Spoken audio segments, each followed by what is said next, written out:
Well, you know, the concept of a dub is really to hear, with me, is to hear the dub version in my head before I put it down, you know?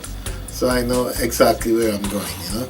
And sometimes that might mean changing like an instrument, or changing or putting in some echo to give the impression the whole thing is moving. So in other words, if like the listener's head is in Birmingham when we start with a vocal, by the time we take the dub trip, he's gonna be in Scotland, you know. So you just take him on a journey, and that journey might involve bringing in the vocals in and out, or it might be no vocals whatsoever. It might be bringing in some delays, you know. But basically, you wanna end up with a concept, and you don't just want to use effect for effect's sake, you know what I mean?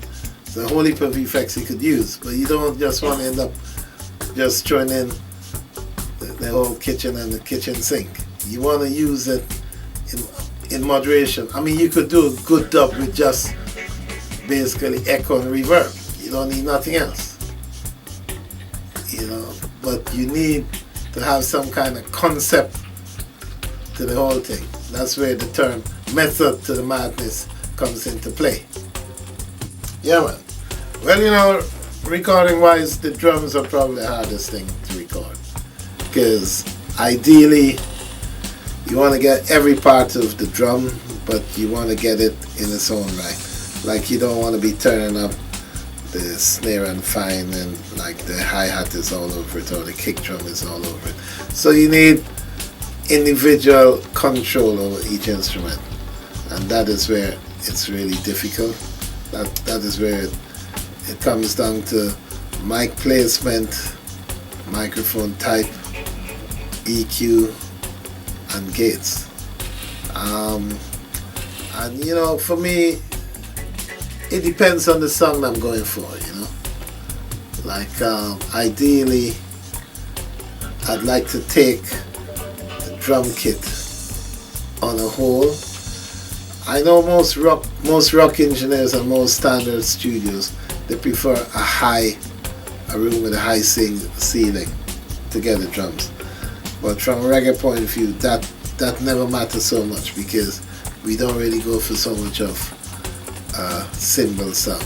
We go for more like kick and snare sound, you know. So we go for a good microphone on the kick, so it hits you in the chest. Doof, doof, doof.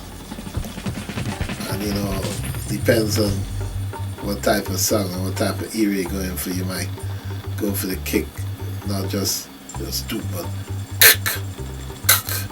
and when you put the bottom in the gear.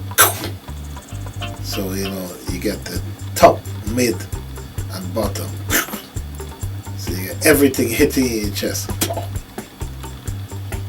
And of course, if it's flat and you could get it right, that means with a little bit of adjustment, bingo, Bob's your uncle. You're there. So you know, yeah, love a good kick and a good snare. And hi-hat depends, you know. A lot of people swear by AKG 451. It's a great hi-hat mic, you know. It's one of the best hi-hat mics. It's been around like 30 years, 40 years, and it still sounds good, you know. On the whole AKG was like a series of mics that the dubbing generation took care of, you know. They're all great.